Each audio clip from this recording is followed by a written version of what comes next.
damos la bienvenida a nuestro plató a Juan Aranda Doncel. Juan, muy buenas tardes. Buenas tardes. Y muchísimas gracias por acompañarnos. Encantado de compartir este tiempo con ustedes y todos los televidentes, evidentemente. Pues Juan, de verdad un privilegio tenerle aquí, toda una institución, académico numerario de la Real Academia de Córdoba, coordinador de unas jornadas muy interesantes, esa jornada académica que se celebraba el pasado 17 de octubre, también autor, junto a Julián Hurtado de Molina, de esa obra que lleva el mismo nombre que aquella jornada, catedrático de Geografía e Historia, académico, como decíamos, de esa gran institución centenaria, la Real Academia de Córdoba, desde 1976, uno de los principales expertos en historia moderna de Córdoba y Andalucía y también toda una referencia en los estudios de religiosidad popular andaluza y más concretamente en torno a las hermandades y cofradías.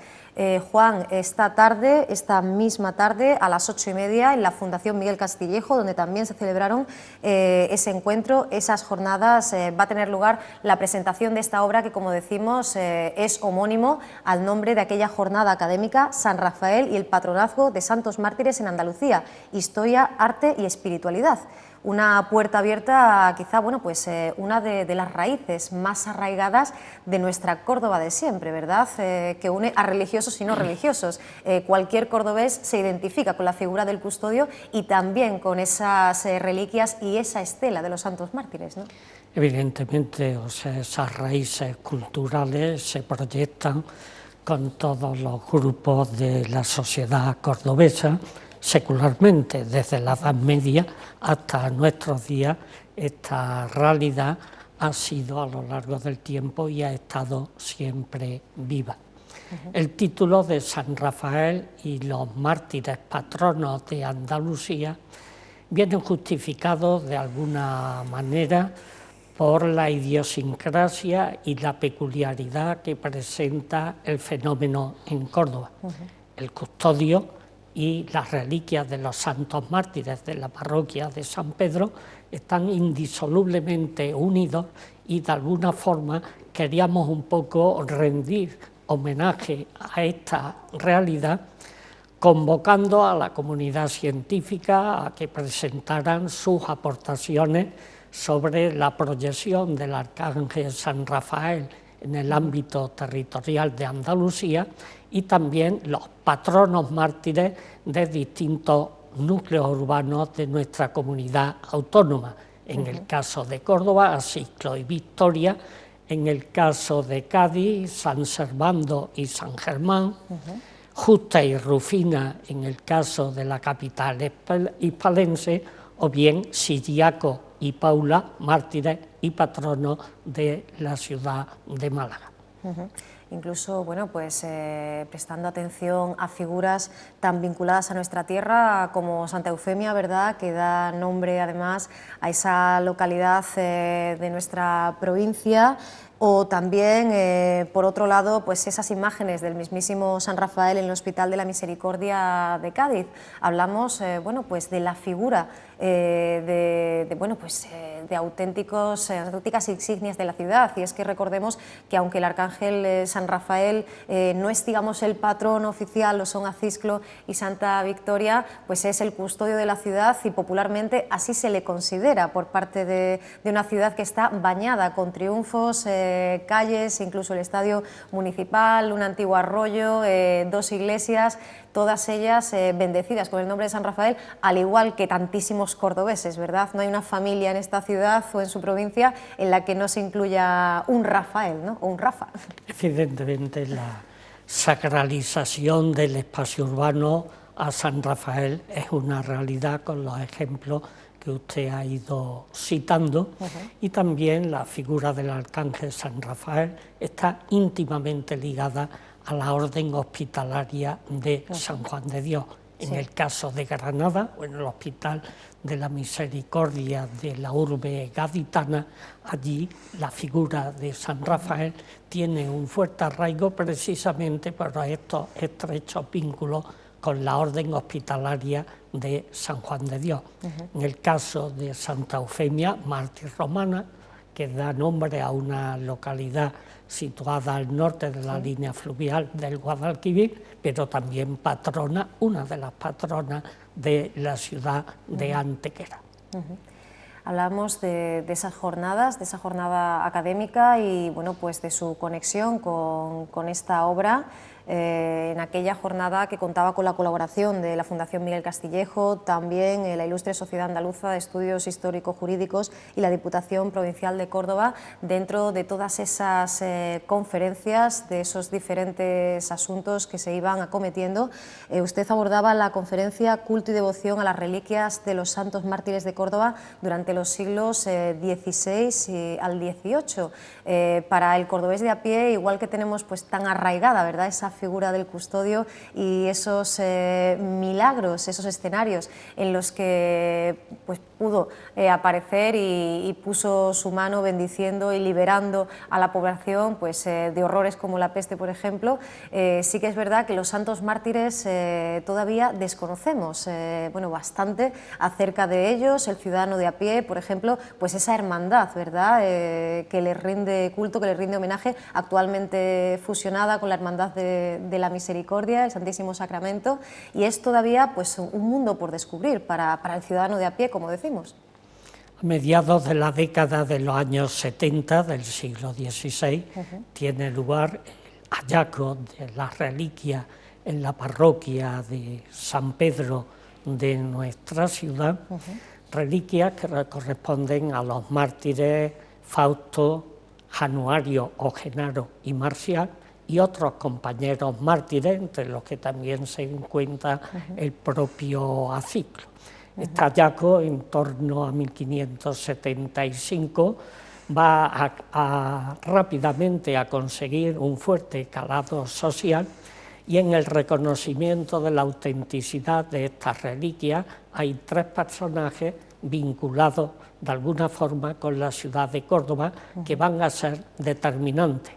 De un lado, Fray Bernardo de Fresneda, que es el titular de la silla de Osio en el momento de producirse el hallazgo de las reliquias. Otro obispo de Córdoba posterior, Antonio Mauricio de Pasos, que también hace gala de una fuerte devoción a las reliquias de los santos mártires, de ahí esas pinturas murales tan maravillosas de César Arbasia en la parroquia del Sagrario, o bien cuando él funda el seminario lo erige en honor de otro mártir, como es San Pelagio. Y finalmente un humanista cordobés de reconocido prestigio en la España del siglo XVI, como fue Ambrosio de Morales. Todos ellos tuvieron un contacto, un conocimiento directo con Felipe II. Ambrosio de Morales fue cronista real y Fray Bernardo de Fresneda fue confesor del rey Prudente. Y de alguna forma esa pasión que sentía por las reliquias Felipe II, no en balde, en el monasterio del Escorial se encuentran, digamos, en la mayor acopio de reliquias, precisamente por este interés del propio rey. Esto, como digo, es una circunstancia que va a favorecer el reconocimiento de la autenticidad y veracidad de estas reliquias que se veneran desde el siglo XVI hasta nuestros días en la capilla sacramental de la parroquia de San Pedro, en esa urna de plata, que es una pieza artística de primera magnitud y que sin duda alguna constituye uno de los exponentes más significativos de la religiosidad popular cordobesa en los siglos XVI y al XVIII, y que en la actualidad, con esa conexión que usted ha señalado con la Hermandad de la Misericordia, esa incorporación ha hecho que de nuevo las reliquias de los santos mártires de San Pedro cobren, digamos, una palpitante actualidad, con la salida hace unos años en procesión al recinto catedralicio.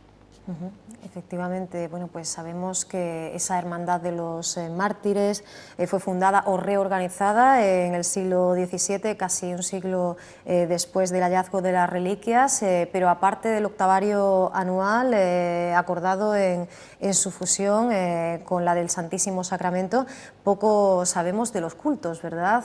Un fascinante viaje hacia esos orígenes de esa hermandad, de esa cofradía en torno a la figura de estas reliquias.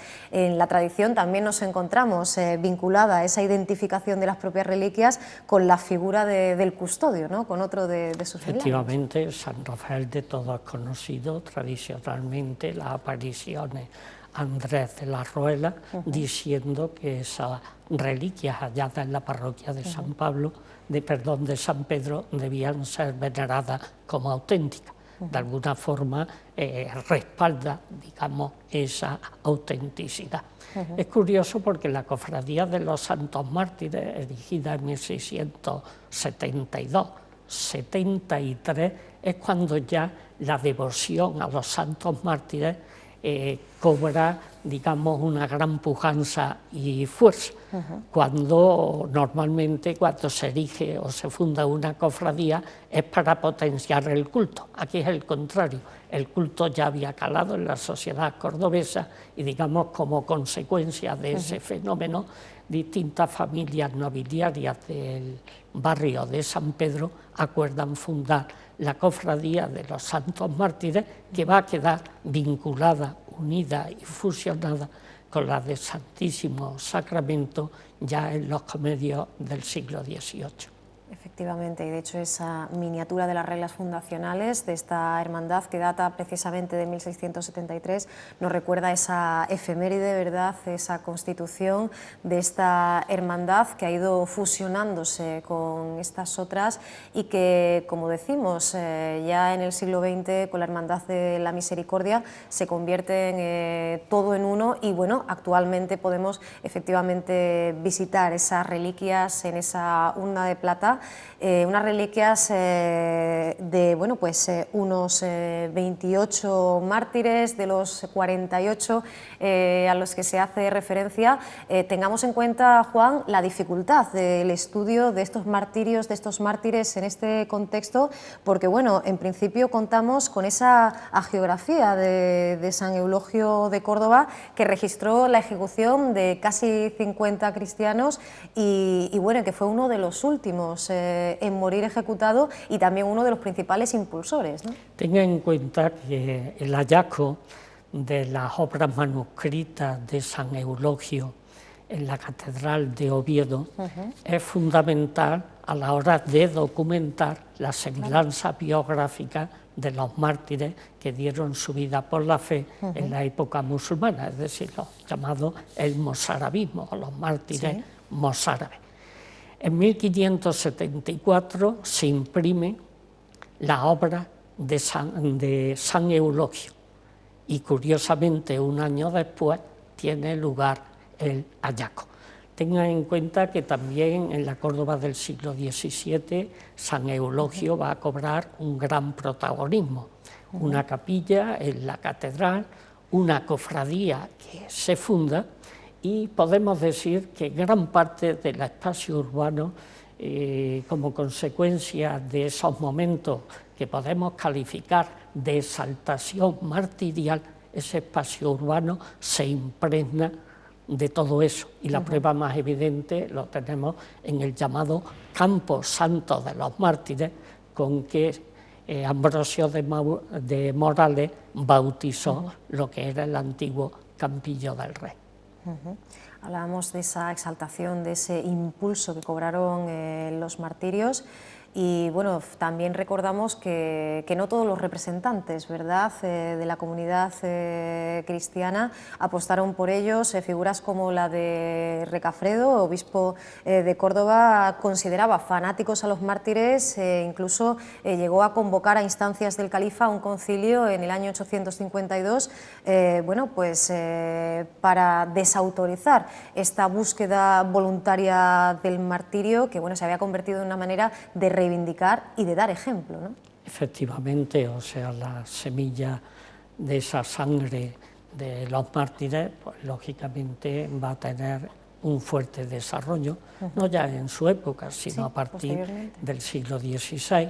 Debemos tener en cuenta que el Concilio de Trento, en una de sus sesiones capitulares, de alguna forma propicia o favorece el culto a las reliquias de los mártires autónomos de las distintas ciudades. Y este es otro factor que indudablemente va a contribuir a esa fuerte eclosión de este fenómeno que vive en la ciudad y que tiene, aparte de los ya mencionados, otro foco devocional importante en la ermita de los santos mártires de la Puerta del Colodro, donde, según la tradición, vivieron Acisclo y Victoria. San Acisclo y Santa Victoria, de cuya existencia algunos historiadores también han dudado. Hace algunos años se hablaba también de esa línea de investigación, de estudio, que apuntaba a la posibilidad de que la existencia de Santa Victoria hubiera sido una confusión en la lectura y nos refiriéramos a esa Victoria Santa. La Victoria de Acisclo. Efectivamente. Pero eso en realidad debemos tener en cuenta que ya la población Córdoba ha hecho suyo este legado secular y eso tiene pues mero carácter anecdótico, porque originariamente el culto a las reliquias, a los santos mártires, pues tiene una vertiente hagiográfica que lógicamente tiene mucho de tradición y en ocasiones de leyenda, pero esto puede quedar como algo anecdótico, sino que la población, la ciudad, ha hecho suya una realidad, como digo, un patrimonio de santidad que tiene a lo largo de los siglos un recorrido y un arraigo muy importante.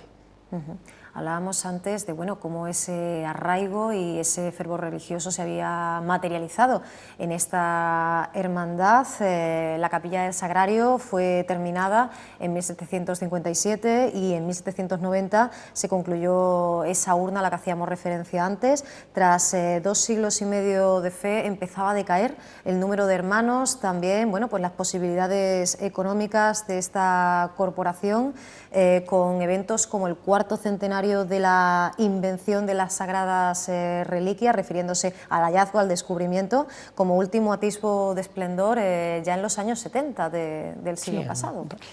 Las cofradías, como las devociones, en definitiva, como cualquier vivo, pues tiene su alto y su bajo, sus épocas de esplendor, de decadencia, de crisis, y evidentemente como cuerpo vivo. Las cofradías, como digo, tienen o siguen esta línea ondulante y la devoción a los santos mártires no es ninguna excepción, sino todo lo contrario, que confirma la regla general. Podría haber sido esa sucesión de fusiones e incluso la más reciente lo que, pues de alguna manera devolviera, ¿no? ese brillo, debemos o por lo menos esa tener en puerta. cuenta que la Cofradía de la Misericordia, que históricamente tiene una trayectoria en realidad bastante corta, con esta fusión evidentemente recoge un legado esplendoroso que evidentemente repercute, digamos, en su pedigrí histórico, cultural y por supuesto religioso, porque el movimiento cofrade queda definido por el carácter esencialmente religioso y eclesial.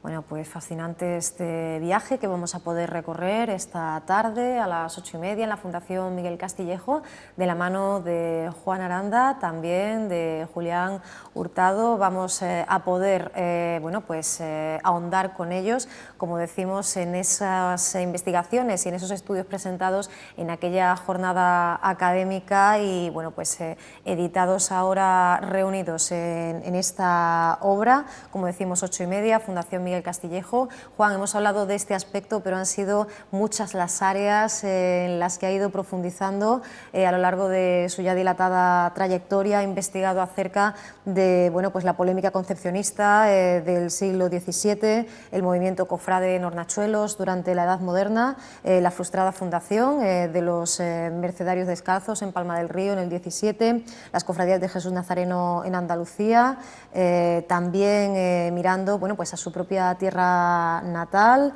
el río. Efectivamente, hablando de la devoción a Nuestra Señora de la Salud en Castro del Río, efectivamente, la Semana Santa de Luque, muy apasionado no solo en conocer pues a ese cofrade cordobés de la capital, sino también a la riqueza inmensa que tienen estas corporaciones y este arraigo a lo largo y ancho de toda nuestra provincia. Evidentemente podemos decir que el movimiento cofrade, si lo consideramos como movimiento nada más ciudadano, claro, es el que concita el mayor interés y que de alguna forma tiene el mayor número de seguidores. Las cofradías penitenciales y en general también la Cegloria con el patronazgo mariano fundamentalmente, pues tiene, digamos, un respaldo social altísimo que más bien quisiera pues muchas entidades, instituciones o partidos tener esta cantidad de seguidores, ¿no? Pues desde luego podemos sentirnos muy orgullosos, ¿verdad?, de ese acervo patrimonial también en este ámbito. Así que, pues recomendamos encarecidamente a todas las personas que nos estén viendo a que acudan hoy a la presentación de esta obra, San Rafael y el patronazgo de los santos mártires en Andalucía, historia, arte y espiritualidad, que pues al igual que la jornada académica va a contar con la presencia de Juan Aranda Doncel, Julián Hurtado de Molina y Delgado, así que pues nosotros agradecemos muchísimo, por supuesto, a la organización que corría pues a cargo de la ilustre hermandad de San Rafael Custodio de aquella jornada académica, y también a la posibilidad de disfrutar hoy a las 8:30 en la Fundación Miguel Castillejo de la presentación de esta obra. De paso aprovechamos, Juan, para mandar un cariñoso saludo, un abrazo a Julián, que nos ha acompañado aquí en tantas ocasiones, y a usted, Juan, pedirle que vuelva, que regrese para hablar de otros asuntos. Nos hemos quedado con las ganas de seguir escuchándole. Por supuesto, estaré atento a su llamada en cualquier momento, también cuando haya un tema de interés, no es hablar por hablar, ¿no? Perfecto, pues estamos convencidos de que lo vamos a encontrar. Juan, muchísimas gracias. A vosotros.